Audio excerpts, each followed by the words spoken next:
Desde el principio, tú, Señor, te has referido a ti mismo en tercera persona como el Hijo del Hombre. Todos saben que tú estás identificándote con el misterioso Hijo del Hombre de la profecía de Daniel, quien es el Mesías y quien es más que un hombre, pues en la profecía es presentado ante el Dios del cielo viniendo sobre las nubes, y sobre las nubes solo se manifiesta Dios.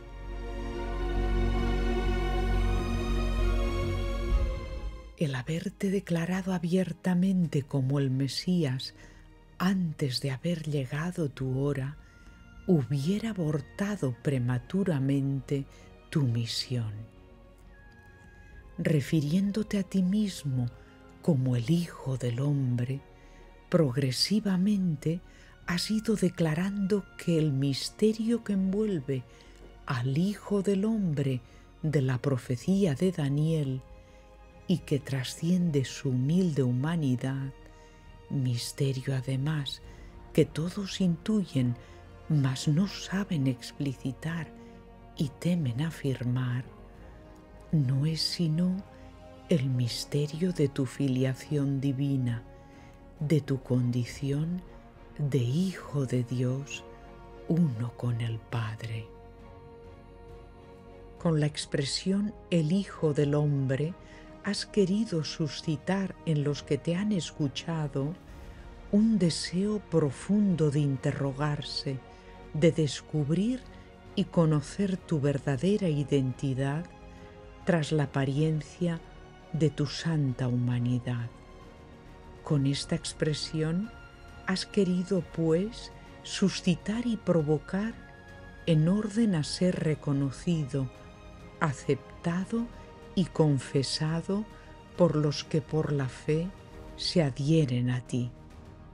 Para estos, la expresión el Hijo del Hombre les revela también el misterio de tu mesianidad y filiación divina. En cambio, para los que no creen, el misterio permanece velado. Así, la expresión vela y revela a la vez tu misterio. Los modos en que has sugerido y suscitado la fe en la identidad misteriosa del Hijo del Hombre han sido diversos. En unas ocasiones has hecho referencia directa al hecho de que el Hijo del Hombre vendrá sobre las nubes, con todo lo que ello implica. En otras ocasiones te has atribuido el poder que solo pertenece a Dios, poder de perdonar pecados, poder para preceptuar nuevos mandamientos, para resucitar muertos, para juzgar al hombre y para sentarte a la diestra de Dios. También en tus teofanías has sugerido tu verdadera identidad. En el bautismo en el Jordán, cuando subiste al monte y proclamaste las bienaventuranzas del reino, cuando calmaste la tormenta y caminaste sobre las aguas, cuando fuiste transfigurado y pudieron ver el rostro de Dios, cuando serás levantado en la cruz y atraerás a todos hacia ti, cuando resucitarás de entre los muertos, cuando ascenderás entre nubes al Padre y finalmente cuando sobre nubes volverás glorioso para establecer el juicio.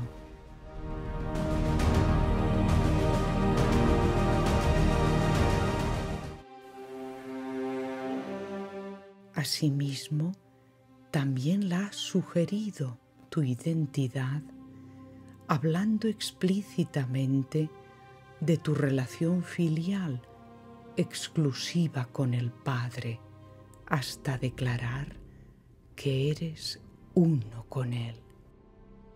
A pesar, pues, de la contradicción aparente que causa tu humilde humanidad, si tú, el Hijo del Hombre, dices que vendrás entre nubes, como solo Dios cabalga entre nubes, y demuestras que tienes poder para hacer aquello que solo hace Dios, y solo obras la voluntad de tu Padre, lo que a Él le agrada, y dices solo lo que has oído de tu Padre, entonces eres pues el Hijo de Dios, eres yo soy, uno con el Padre en el Ruaj.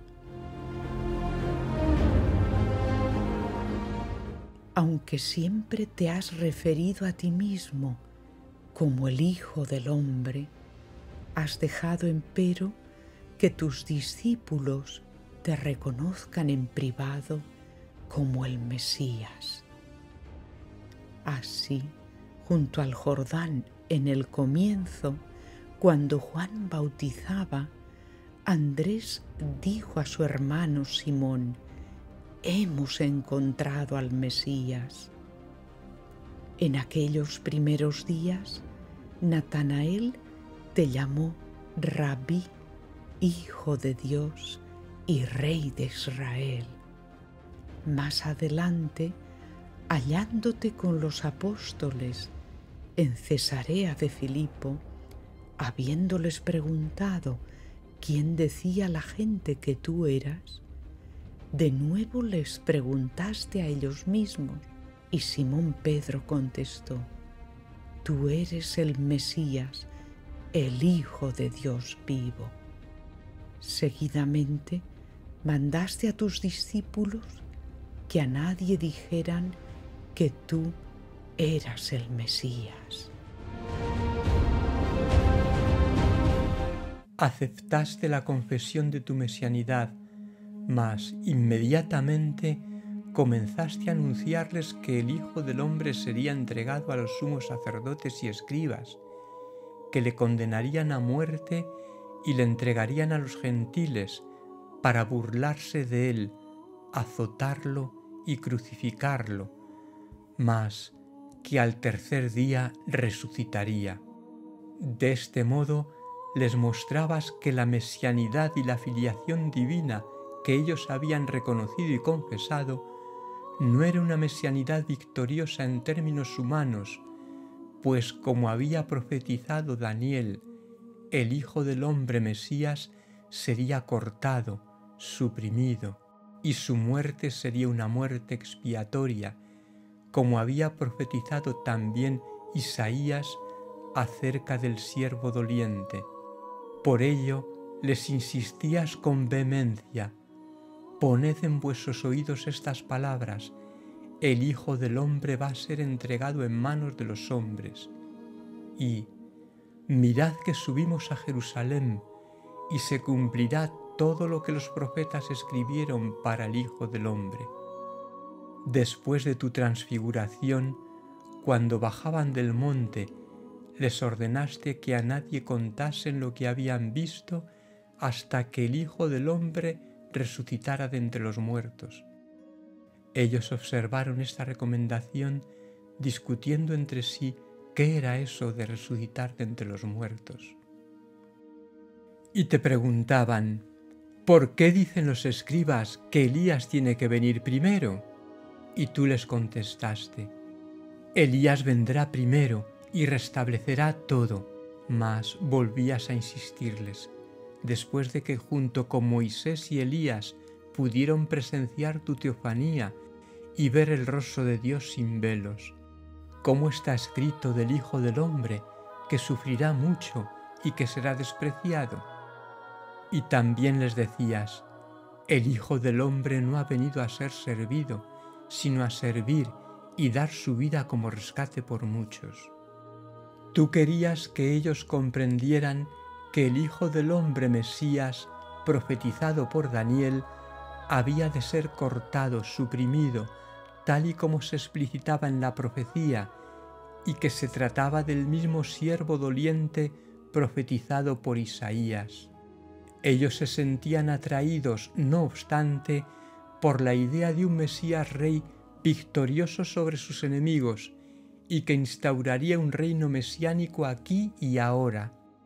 Hasta el mismo Juan Bautista había mandado a preguntarte si eras tú el Mesías o tendrían que esperar a otro, pues si bien él no pensaba en un reinado terreno, sí pensaba que ibas ahora a establecer el juicio final.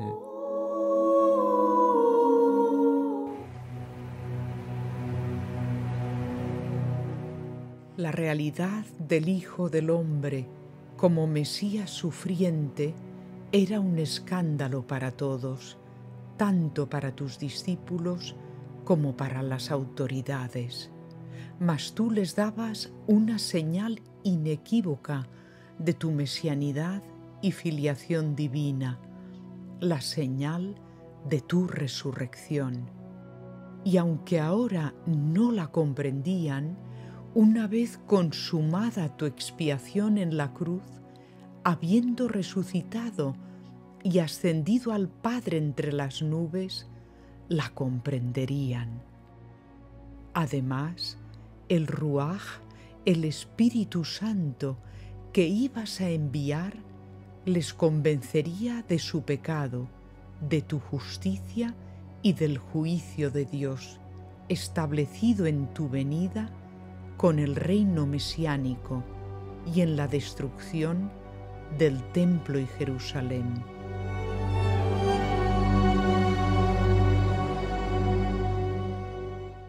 Cuando subiste a Jerusalén para la Pesaj, la Pascua, en el primer año de tu misión, y mostraste el celo por la casa de tu padre, las autoridades te preguntaron qué señal les mostrabas para obrar de ese modo.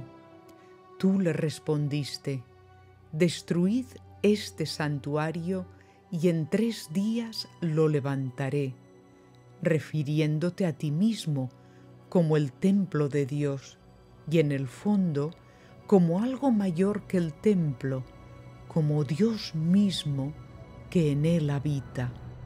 Y les profetizabas que te darían muerte y que tu resurrección sería la señal de tu mesianidad divina.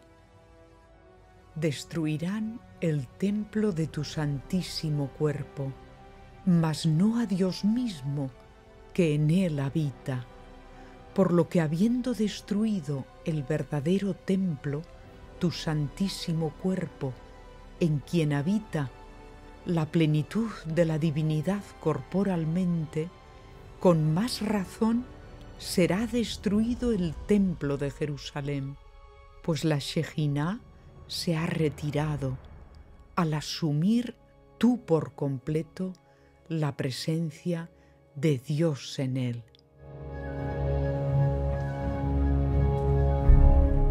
En otro momento, en la Galilea, algunos escribas y fariseos te habían interpelado pidiéndote una señal, y tú no les diste otra señal que la de Jonás. Porque de la misma manera que Jonás estuvo en el vientre del cetáceo 3 días y 3 noches, así también el Hijo del Hombre estará en el seno de la tierra 3 días y 3 noches. Y enfatizas: aquí hay algo más que Jonás.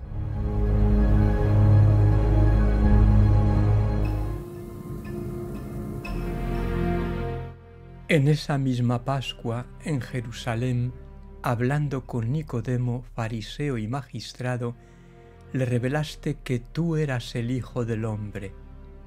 Nadie ha subido al cielo, sino el que bajó del cielo, el Hijo del Hombre el celestial, y como Moisés levantó la serpiente en el desierto, así tiene que ser levantado el Hijo del Hombre.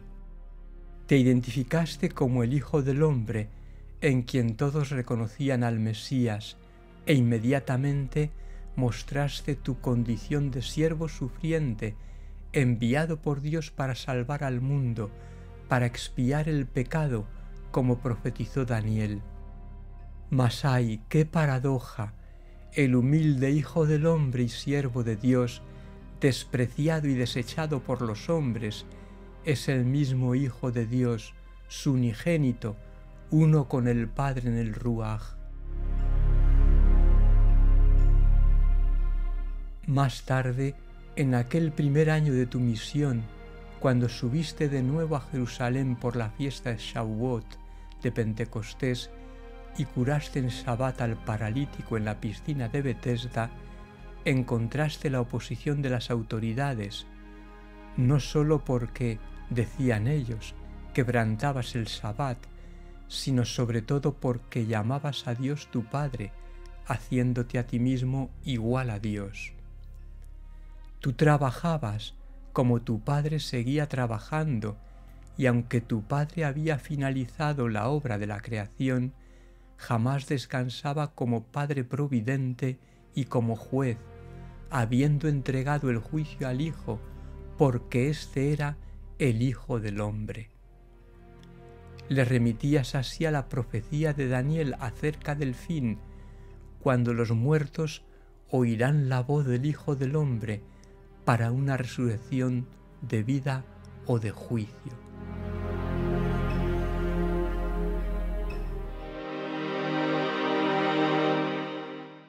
Tras haber multiplicado los panes, cercana la Pascua en el segundo año de tu misión, y hallándote en la sinagoga de Cafarnaúm, revelaste que había un alimento de vida eterna que daría el Hijo del Hombre, porque sólo a Él Dios Padre ha marcado con su sello, el sello de su Ruaj, de su Espíritu, que obra en Él signos, prodigios y milagros, los cuales testifican su mesianidad y su filiación divina. El Hijo del Hombre iba a entregar su carne y derramar su sangre por la vida del mundo y a donarlas como alimento de vida eterna. Entonces muchos de tus discípulos te abandonaron escandalizados, y tú les dijiste: ¿esto os escandaliza? Y cuando veáis al Hijo del Hombre subir a donde estaba antes.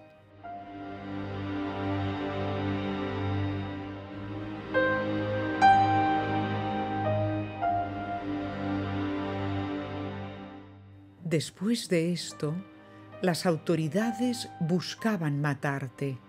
Por ello, subiste en secreto a Jerusalén durante la fiesta de Sucot. Entre la gente había muchos comentarios sobre ti, mas nadie se atrevía a hablar abiertamente por miedo a las autoridades. Al ver que todavía no había sido detenido, algunos se preguntaban si ellos te habrían reconocido ya como el Mesías. Y muchos creyeron en ti a causa de las señales que obrabas y de tus palabras. Los guardias enviados para prenderte no lo hicieron, pues quedaron asombrados por tu manera de hablar.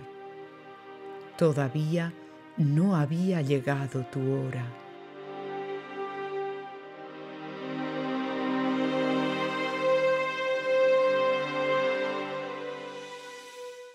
Entonces anunciaste a las autoridades tu partida, por la cual quedarían juzgados y morirían en su pecado al no haber creído en ti, el enviado del Padre.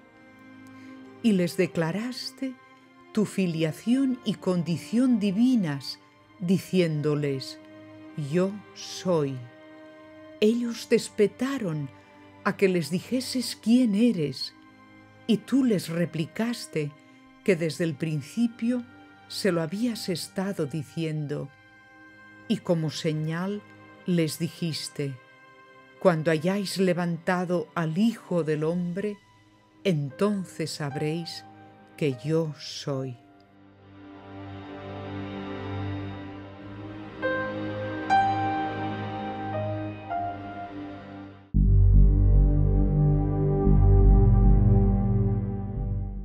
Al final del segundo año de tu misión, se celebró en Jerusalén la fiesta de Hanukkah, de la dedicación. Era invierno, y tú, Yeshua, te paseabas por el templo bajo el pórtico de Salomón. Te rodearon las autoridades y te decían: ¿hasta cuándo vas a tenernos en vilo? Si tú eres el Mesías, dínoslo abiertamente. Tú les respondiste: ya os lo he dicho, pero no me creéis. Las obras que hago en nombre de mi Padre son las que dan testimonio de mí, pero vosotros no creéis porque no sois de mis ovejas. Yo y el Padre somos uno. Ellos trajeron otra vez piedras para apedrearte. Entonces les dijiste: muchas obras buenas que vienen del Padre os he mostrado. ¿Por cuál de esas obras queréis apedrearme? Te respondieron: no queremos apedrearte por ninguna obra buena, sino por una blasfemia, y porque tú, siendo hombre, te haces a ti mismo Dios. 2 días antes de ser prendido estando en el templo, tú mismo les propusiste a los fariseos esta cuestión: ¿qué pensáis del Mesías? ¿De quién es hijo? Dícenle: de David. Díceles: pues cómo David, movido por el Espíritu, le llama Señor cuando dice: oráculo de Adonai a mi Señor, siéntate a mi diestra hasta que yo haga de tus enemigos el estrado de tus pies. Si bien el Mesías es hijo de David en la carne, pues desciende de David, tú les haces notar que el Salmo indica que también es hijo de Dios, pues a él, el Señor, va dirigido el oráculo de Adonai, y que es Dios, pues David en el Salmo le llama mi Señor. Así les pruebas tu mesianidad divina según las Escrituras, la cual es para ellos una blasfemia. No habían aceptado al Hijo del Hombre, Mesías. No habían aceptado la irrupción del Mesías en sus vidas ni en Israel. Menos aún habían aceptado convertirse y nacer de nuevo del Espíritu. Si hubieran creído en ti como Mesías y se hubieran convertido, habrían creído también que tú eras el Hijo de Dios, uno con el Padre en el Ruaj, porque la fe en ti es gracia y verdad. Te rechazaban con gran afectación y aparente escrúpulo religioso, fingiendo que no podían soportar ni oír tu filiación y condición divinas, como si tú atentaras y menoscabaras la integridad y la unicidad de Dios, y ellos debieran defenderla, cuando en realidad era su carne la que ellos defendían.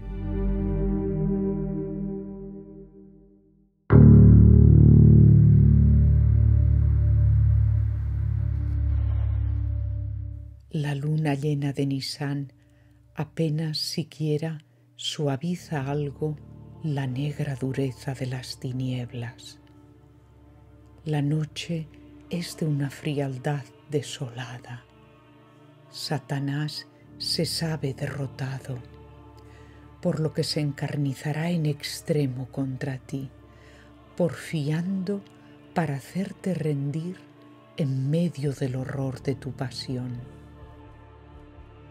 Sabe que estás determinado a beber la copa que te ha dado el Padre, pero piensa que quizás podría rendirte cuando ante el silencio del Padre y su aparente inacción seas embestido por el misterio de la iniquidad y padezcas pasivamente y sin remedio todo el horror de tu pasión.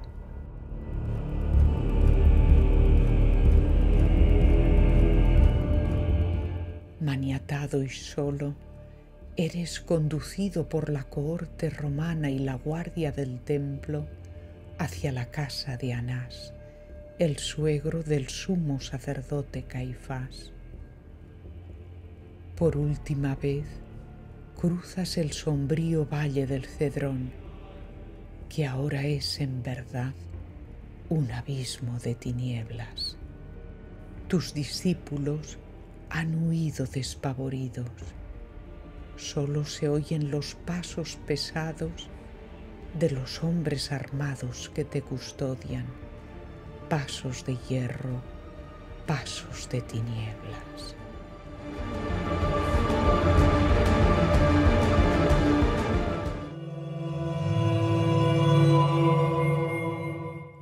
Satanás te lleva maniatado y se regodea en ver al que es la luz, engullido y anegado en las tinieblas. Hace ya tiempo que ha ido hurgando en Judas y más tiempo aún en los sumos sacerdotes y muchos miembros del Sanedrín.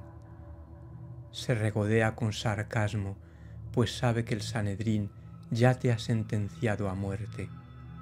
Mas tú caminas hacia tu pasión en la paz de haber aceptado la voluntad del Padre, en la paz de haberle obedecido. En el huerto de Getsemaní fuiste hundido y anegado por completo en el abismo más hondo del misterio de la iniquidad, y lo padeciste en sí mismo y en su totalidad, y ahora lo padecerás personificado en Satanás y sus esbirros, lo padecerás de parte del hombre mismo, del hombre al que tú amas tan ardientemente y deseas salvar. Atravesarás el valle de la muerte, mas ésta no podrá contener a la luz y a la vida en sus entrañas, y resucitarás,